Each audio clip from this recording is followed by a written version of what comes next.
Hello, everyone. This is the 257th episode of Soccer Nostalgia Talk Podcast. As always, this is Sean from Los Angeles and the Soccer Nostalgia blog. For this episode, I interview Uruguayan journalist Mr. Rosdom Belian and Australian author Dr. Mark Bowman as we discuss the November 2001 World Cup qualifying playoffs between Australia and Uruguay.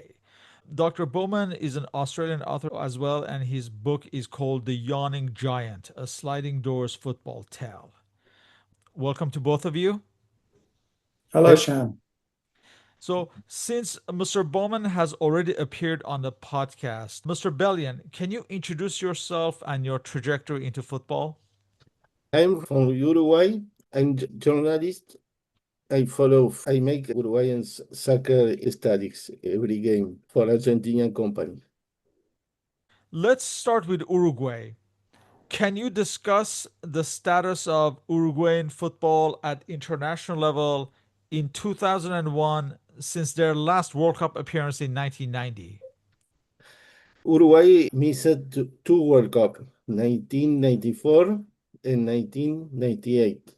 This was the third time if Uruguay was out, but that not happened.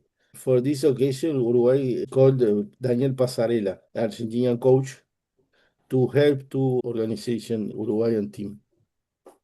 Mark, can you discuss the status of Australian football domestically and at international level in 2001 since their heartbreaking miss for the 1998 World Cup that we discussed? And of course, their only appearance up to this point had been in 1974. After the 1997 failure, it was quite a low point for a good 2 to 3 years. Because of Oceania qualifying, the actual qualifiers don't start until maybe 6 months before the games against Uruguay that we're talking about. And I think otherwise we had the Sydney Olympics in 2000. And for Australian sports fans, they were very much focused on that time in the very late 1990s. And of course, both Australian teams, the under-23 men's, appeared in the Olympics. But we had our usual problem that we go into a hiatus without really any international football. But to be fair, it did kick up again. As I went through and reminded myself of the history, there was quite a lot of activity, both towards the end of 2000 and into 2001 from the national team. Yeah, and of course, there's that historical, was it 31-0? Yes, correct. So there were, before Oceania qualifying properly began, we had an Oceania Nations Cup that we won in Tahiti. And then we actually were in the Confederations Cup in 2001 as well. We performed quite well there.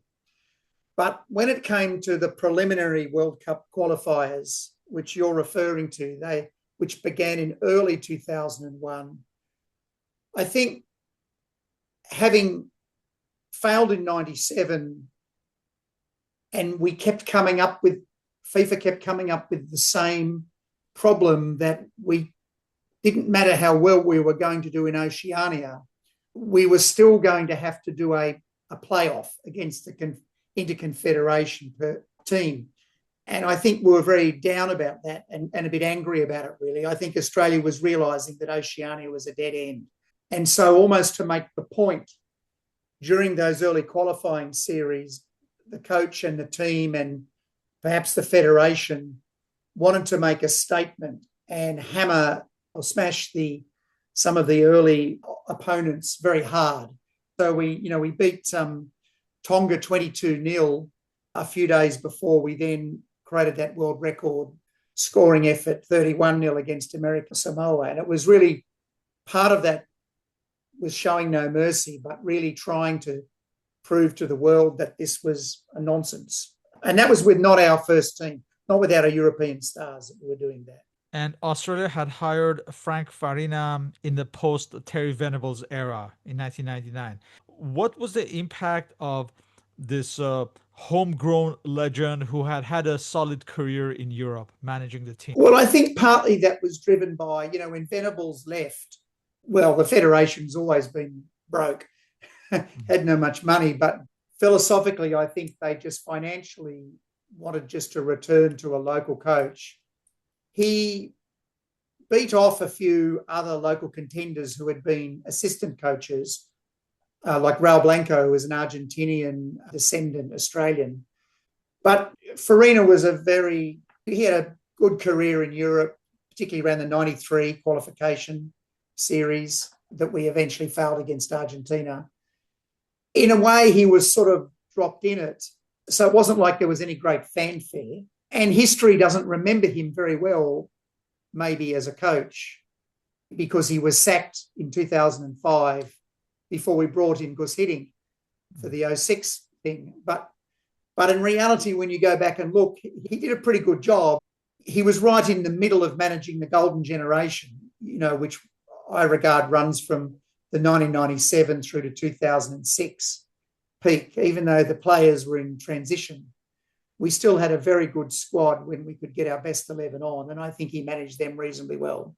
And Rostam, can you discuss the television company Tenfield's influential role with the Uruguayan national team?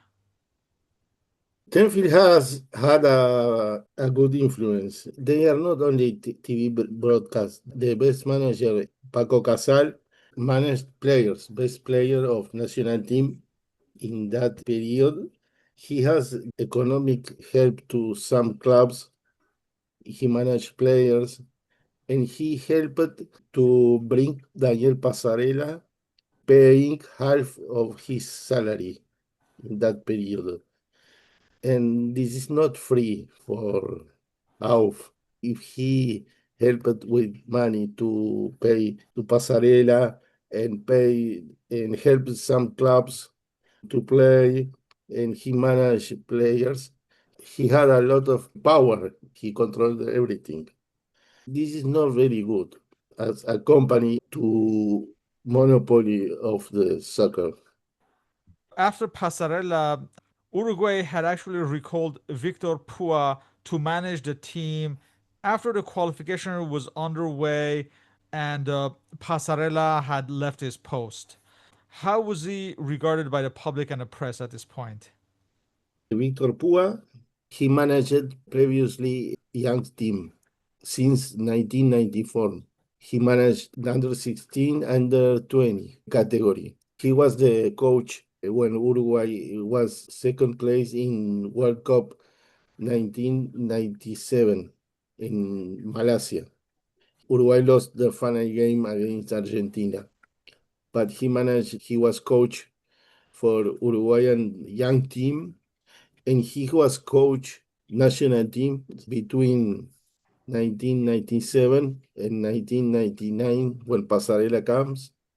Pua coached Confederation Cup that Uruguay lost against Australia. Pua was the coach, so he knew all players.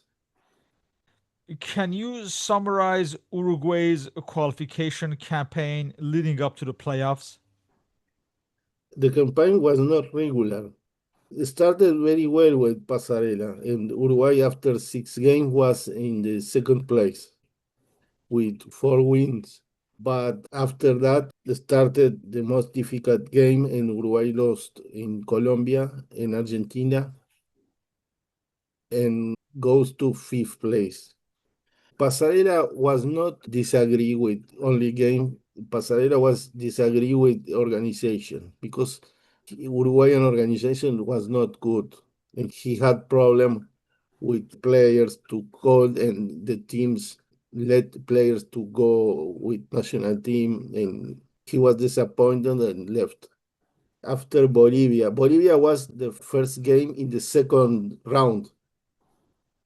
After he played first game of the second round against Bolivia, Uruguay went 20 days to Bolivia.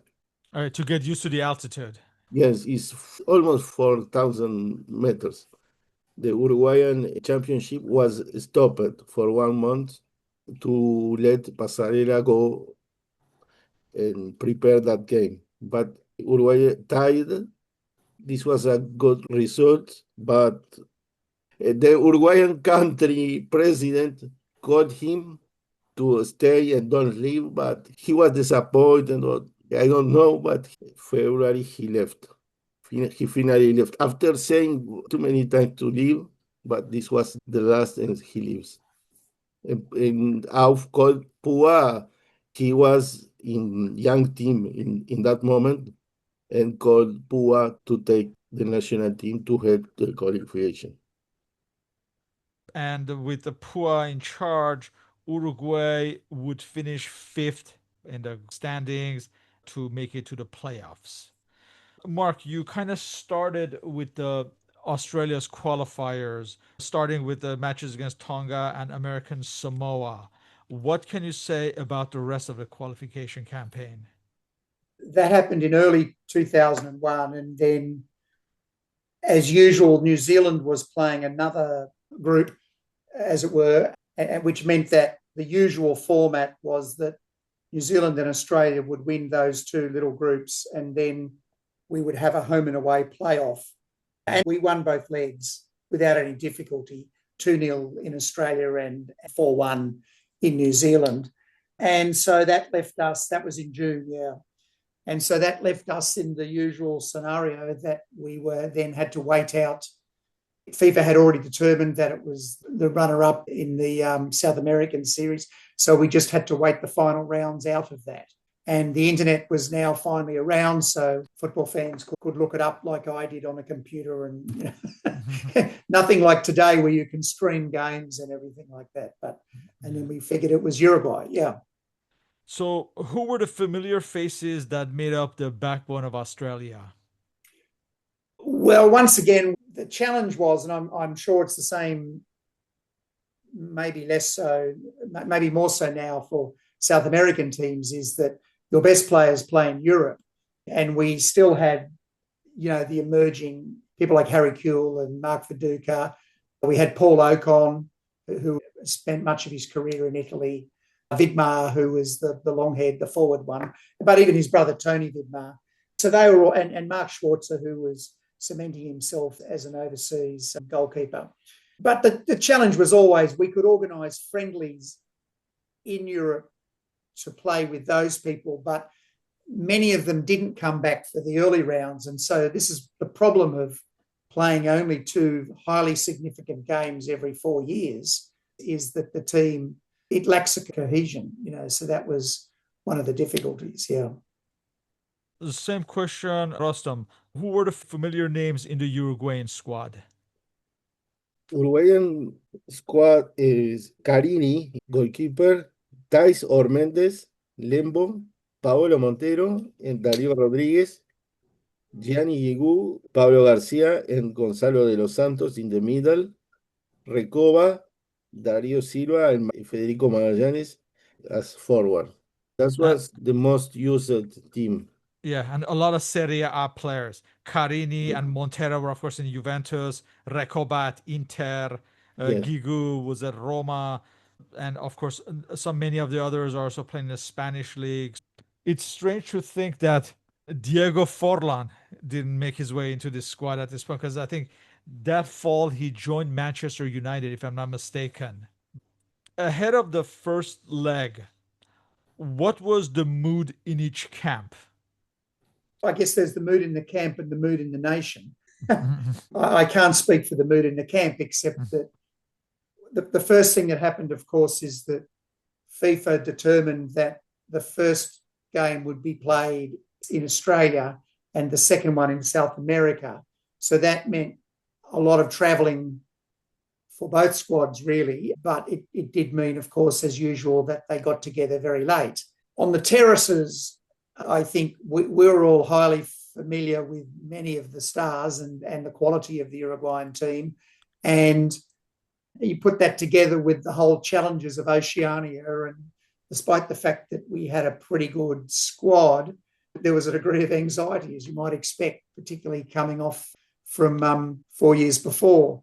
The only other thing I wanted to say was that maybe this is part of mood, or maybe to discuss later, but coming up was the World Cup in Korea and Japan that we were aiming for, which was going to be in our time zone, early evening games. And so there was a mood in the public, but I'm not sure that, I'm sure it was in the federation, but to qualify here would have been, whilst difficult, a really good opportunity to help promote football, which, as you know, is just only one of 4 different football codes in Australia and competes with so many other sports. And as it turned out, the World Cup in 2002 was a highly rated television event, despite the fact that we weren't there. And so there was a sort of a feeling amongst the pundits beforehand that this was going to be a really important, and that the Federation should have somehow done more, managed themselves better, organised themselves better. How that might have happened, I don't know, but because this was, as I said, an important World Cup to appear at. Uruguay arrived at this game with not regular campaign. Lost, draw, win, lost, draw, win, not regular. So there was a problem with this game. Uruguay played in 7 November in Ecuador, came to Montevideo to play the last game against Argentina, 14 November. Go to Melbourne to play the first game, 21 November, and came again to Montevideo to play the last game, 26 November.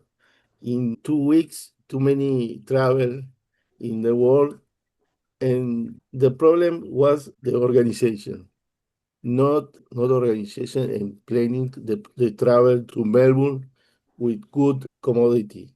That was a quick turnaround, not enough rest between the group matches to the playoffs. The travel was not planified with previously, so the player went from Montevideo to Buenos Aires to Auckland and then to Melbourne, not in business Oh, not first class. Yeah. no, not first class. They go in tourist for long travel.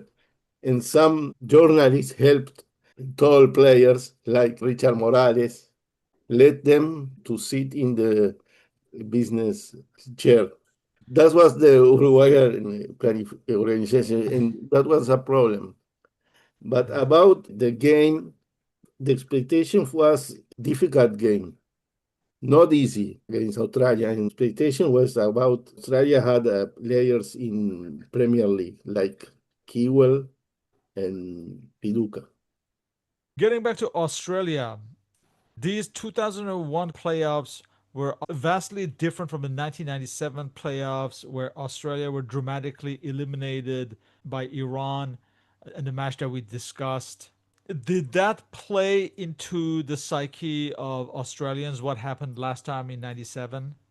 I think it was part of the whole nation's football psyche, 97, in the sense that it was here we go again. I don't think we believed that all of the good players from 97 were gone and they weren't being, as I said, I think they all came from the same crop, the same generation of people who learnt their football through various so-called ethnic clubs in the Australian National League before moving overseas. The names were different, but the culture was the same. And there were, of course, some people who'd been in 97, but were also in the starting lineup 4 years later. That wasn't the issue. I just think it was just knowing that this was Uruguay. And, well, when we get to the game, we always knew the return leg was going to be exceedingly difficult. And so what was going to constitute enough in the home leg in Melbourne first? Yeah. Where were each of you in life ahead of these matches, and how did you experience these matches? I was 27 years in that time. I was sad previous World Cup elimination from Uruguay, 1994 and 1998. I was more fanatic in that period. Not like now. Now I follow, I want Uruguay to win, but if lose, it's okay. In that time, I was sad when You were Uruguay an hincha at this point. hincha, yes, more fanatic. I remember another playoff in 2005, yeah. yes, I was very sad in that day. But Previous the last game, when Uruguay won 3-0, the second game, I was very afraid that lose and it would be the third time to be out of World Cup. Fortunately for us, that not happened.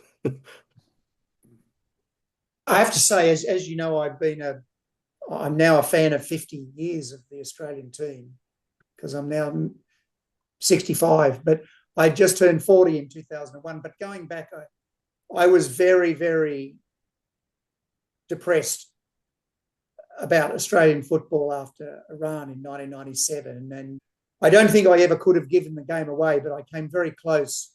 Started following rugby union instead. And of course, there were the Olympics on, as I said, and it was just a big hiatus. We were world champions at rugby union and beat New Zealand, have never done it since. But gradually, of course, the fanaticism comes back. So, of course, just with the same guys that we always used to meet up with every 4 years for these big games. Yes, I went back to Melbourne, and yes, I was again behind the goal with the fanatical fans.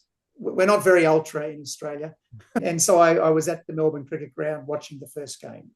And I was at a hotel watching the second one. But that's where I was at that point. And of course, a win in the first game provides you with some hope. But again, we just thought that's probably not enough. But anyway, yeah, that's where I was at that point.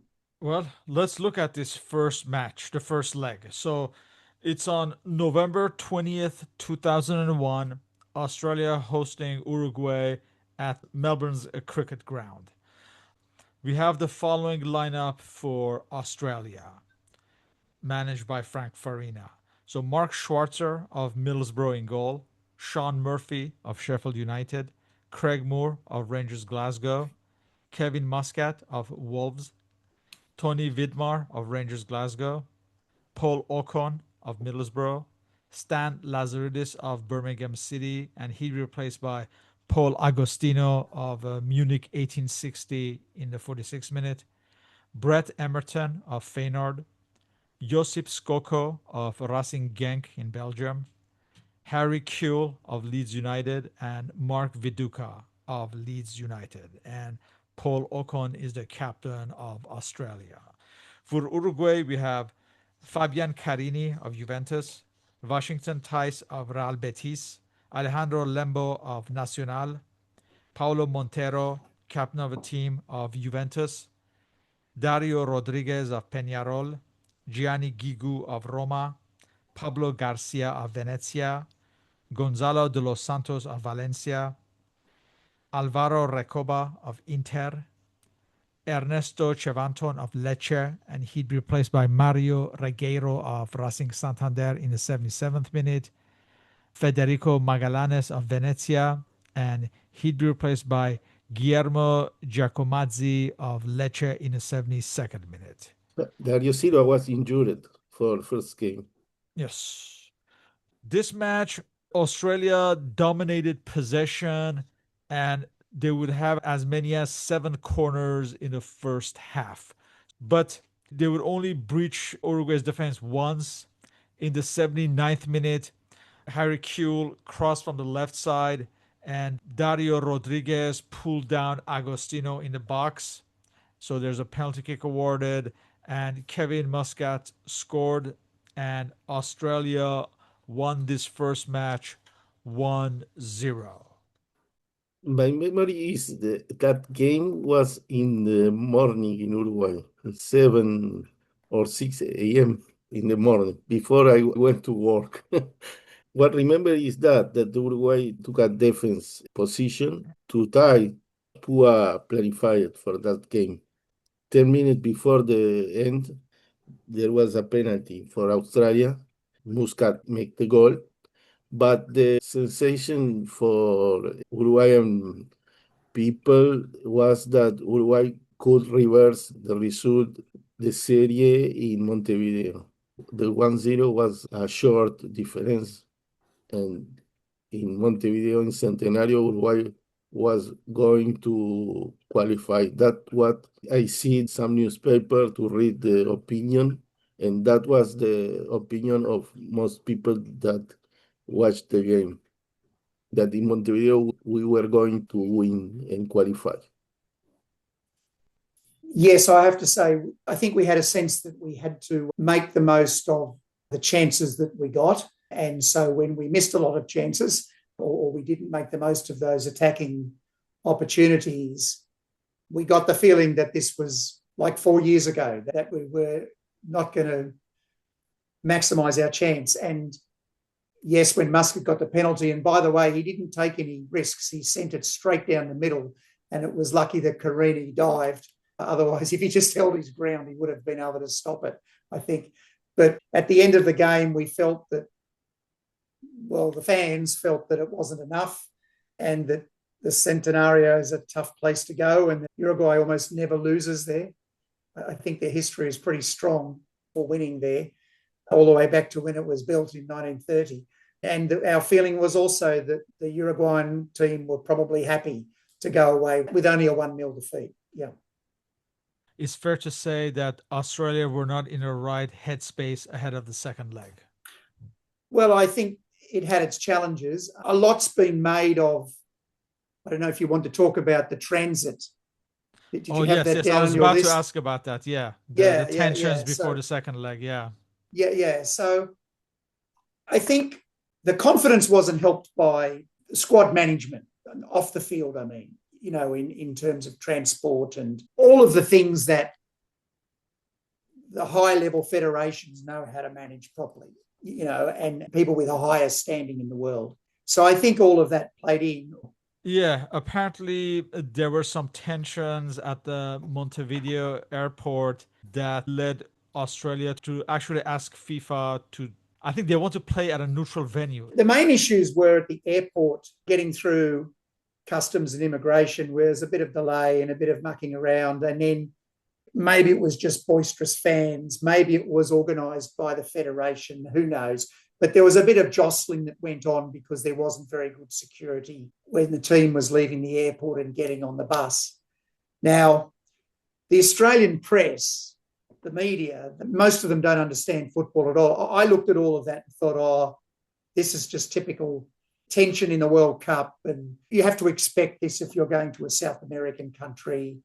All's fair in the game of football on and off the pitch. And if anything, it was the federation that should have been able to organise better security if it was a real problem. The players didn't really make a big deal of it, except that what all of that set up for was for 4 years later when, Gus Hiddink managed every single aspect of transitioning and who played first at home and aeroplane flights and security at airports and hotels and all of that sort of stuff.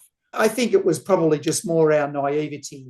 Maybe I'm being kind and but I think the other thing that this started right at that point was that at that point, Australia went back in their history books.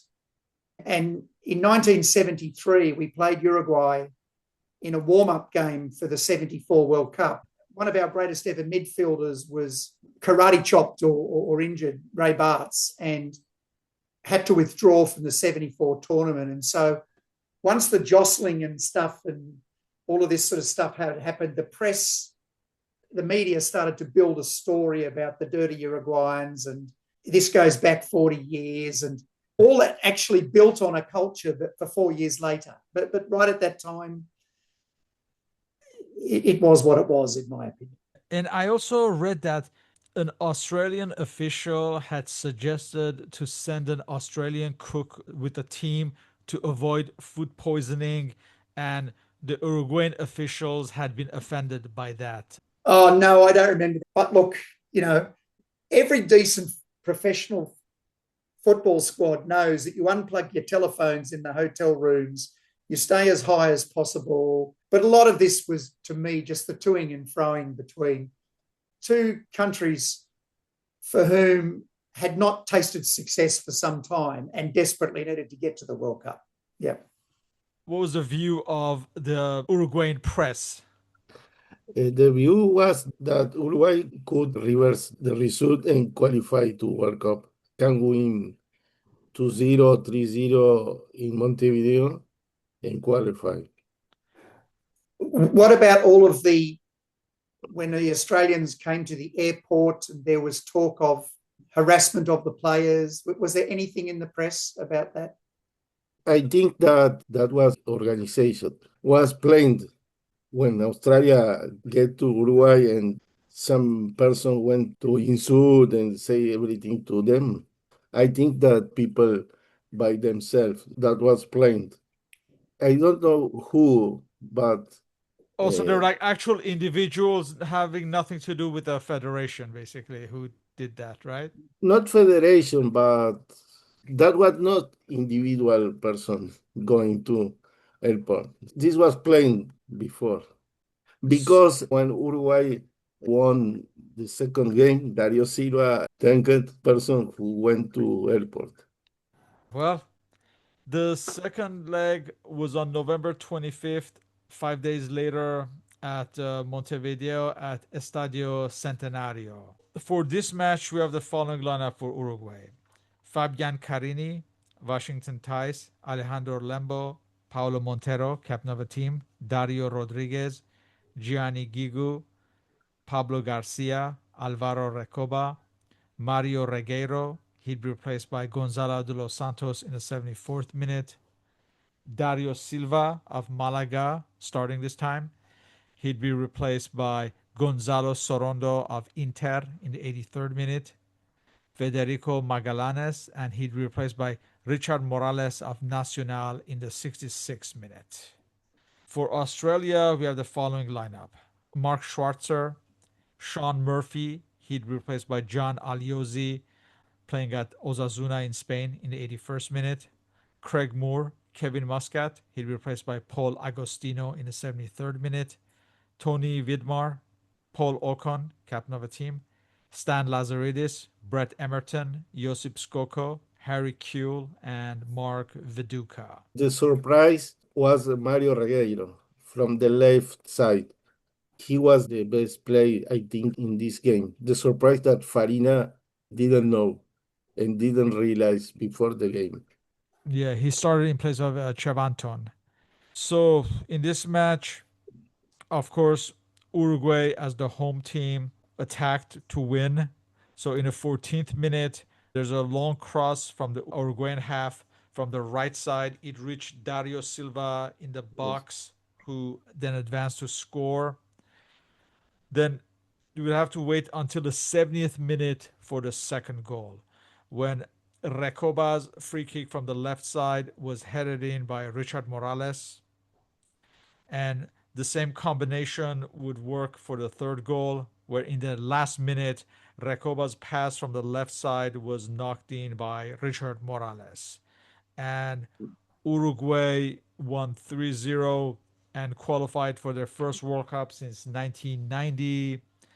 Afterwards, Victor Pua said that they had functioned better as a team, they had opened up the field and had more chances.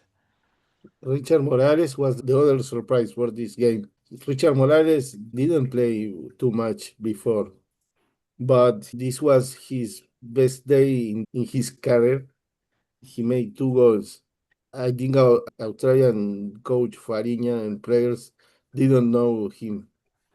He played in Nacional in that time. For Australia, it's somewhat deja vu. Yeah, at the time, I mean, I was watching in a pub in Melbourne. I had a medical conference there. The feeling was when the first goal went in, we thought it's okay, the tie is level. I mean, that's what the heart said. The head said another goal was coming. And yes, it was surprising that it took so long for it to happen. We had a few chances that we missed, but I think the tide was very much against us. Yeah. And it was devastating. If you recall, there's a famous photo in Australian football history of Tony Vidmar leaving the field in tears. And it was 4 years after Iran was and now 28 years since we've been to a World Cup. It was pretty devastating. Yeah. Was there a feeling that Australia had lost to a better team, or was there a feeling that this is a curse that's going to continue? Both, I think. Look, it was a combination of certainly that I think the better team won, but also the better managed team in all its respects, the organisation, the federation, the history. Amongst the real fans, a feeling that Australia, did they actually deserve a team at the World Cup? Because most of the country doesn't care. They're not interested in football, and so there was a combination of all of those sorts of feelings. Look, that as long as Oceania was and FIFA was going to not create a position for Oceania for direct qualification, that this could go on forever. That was the very bad feeling. Yeah.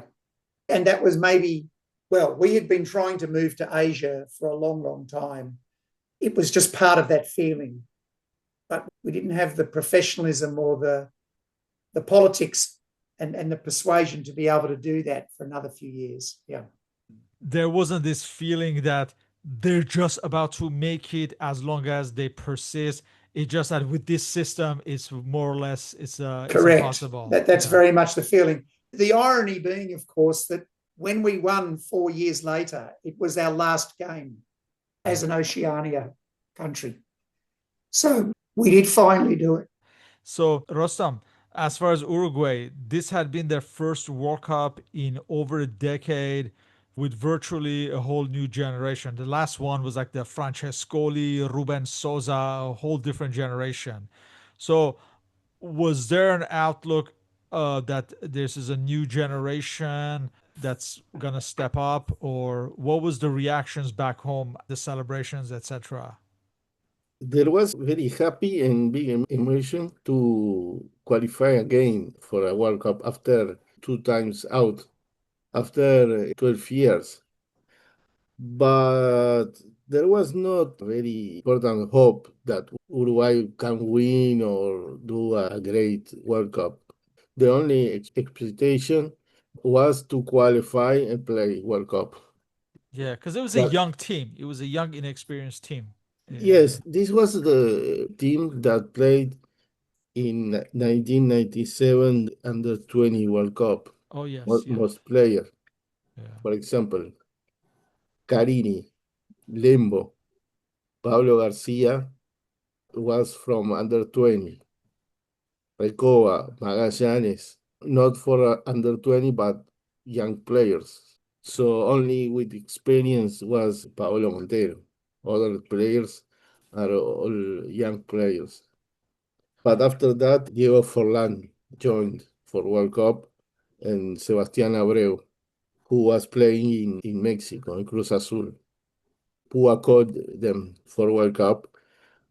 But the team had internal problems, discussion for World Cup, and not union, two bands, Oh, two groups, two two clans. Yeah. groups. One leads by Recoba, another leads by Paolo Montero.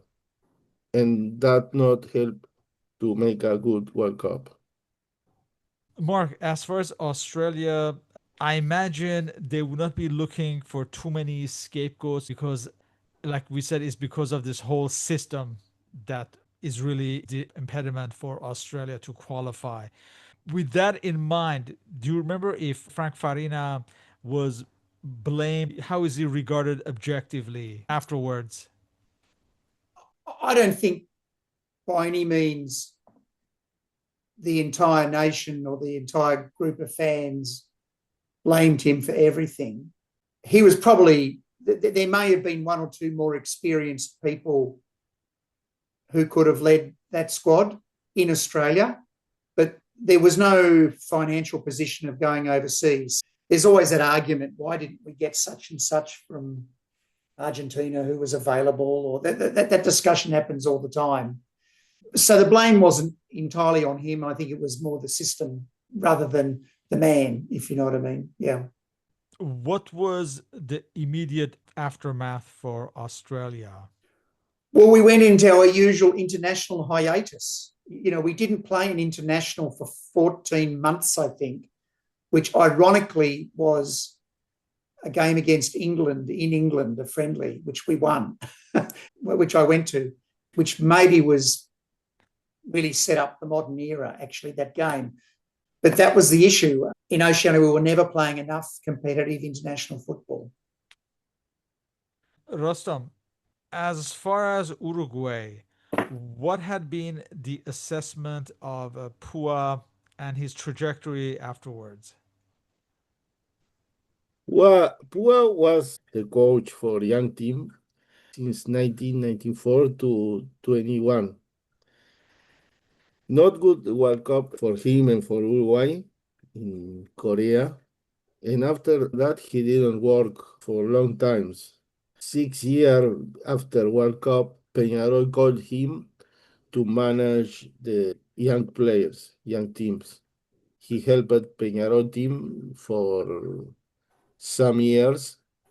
But what I remember, he coached Rosario Central as only experience after outside Uruguay.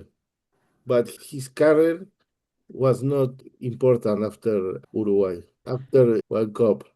In fact, was it first thought that Tenfield and, of course, Paco Casal had actually wanted him to return to coach the youth team and select another manager for the World Cup? No, no. No, but now Tenfield is not managing national team. It's out of that.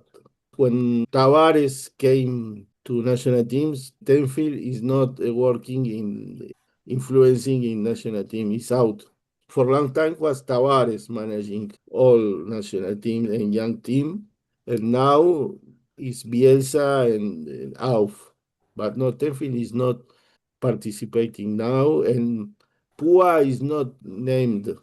He was out after Peñarol. He doesn't work again. Yeah, and after this qualification, yeah, there were some rumors that he might resign because some of the players were furious at him apparently because he had not defended them against the press. There were accusations of indiscipline, etc. But yeah, in the end, he stayed until the World Cup. He didn't have a good feel with players in World Cup. There was problem about he called Fonseca, Daniel Fonseca. He left national teams and Fonseca wanted to return. That was a problem because people didn't want him to play. And Pua was in problem. And another problem was with Washington ties because he called Gustavo Mendes because Gustavo Mendes was friend of Paolo Montero, Fabián O'Neill, Richard Morales, that part of group. And Tais was out of World Cup, and that was another problem for Pua with players who are friends with Recoba and that part of the Yeah, problem was between the head Carini and Recoba was a group and Paolo Montero, Chengue, Fabián O'Neill, another group. Pua could not manage this problem. so, in closing, for each respective nation, what is the historical and cultural legacy of this 2001 World Cup qualifier playoffs? For Uruguay was a big culture to playoff because this was the first time that Uruguay played a playoff to qualify. But after this, played three more times to qualify. For Germany, for South Africa, and for Brazil, Uruguay played against Australia again and lose. For Germany, against Costa Rica and win to South Africa, and against Jordan to qualify to Brazil, and that won. So four times, Uruguay won three times and lost one. So this was the first experience in playoff and repeated for three more times. For Russia, Qatar, and now for this World Cup, Uruguay qualified directly. Well, as we said, we at the time it was one of sadness because we thought we were in an endless cycle. In the background, the National League was continuing to go downhill. It collapsed completely in 2003, and we had a 1-year hiatus when Frank Lowy took over created the new federation under much better business guidelines, created the new A-League, which began in 2005. And along the way, also in 2005, we had officially left Oceania and had joined the AFC. In retrospect, of course, when you look back, it was the low point organisationally and historically, and Australia has been up ever since. Not always perfect. Many times we've had playoffs as well, even in Asia. We had one for Qatar. We had ones for Russia. We had an intercontinental playoff for Russia, if you remember, via Honduras, after beating, I think, Syria. But along the way, we won an Asian Cup. Our experience in the AFC has been so much better because we play regular. We play, 18 qualifiers now instead of just 4 meaningful ones. So it was the beginning of the end and not quite the start of the beginning. I think for Australia was better to go to Asia because before that, Australia for 4 years had not a strong competition. You had a weak competition. Yes. In 2 games, you have to qualify or not. But now in Asia, you have a strong competition for 4 years. Correct. And you win the playoff against Honduras and yes, against Peru. we did. And we forget it's very important not only for the strength of the team and the squad, but playing regular competitive matches and not just friendlies has also been very important for the profile of football in the Australian community, because there's a lot of it. And now we've added women's football on again. So we're much more in the psyche at the professional level than we used to be. And I guess finally, the other thing to say is that, of course, the 2001 series meant that, if you remember, actually, for a couple of years after that, FIFA said that Oceania would get a direct spot, but the CONMEBOL talked them out of it. And we ended up back with Uruguay again. But at the end of the day, that 2001 series, managerially, organisationally, and from an experience perspective, set us up far stronger and much more likely to be successful in 2005, which is what happened. We learned a lot from 2001 on the field and off the field. What I remember in 2005, Australia came to Argentina to prepare the game, not to Uruguay.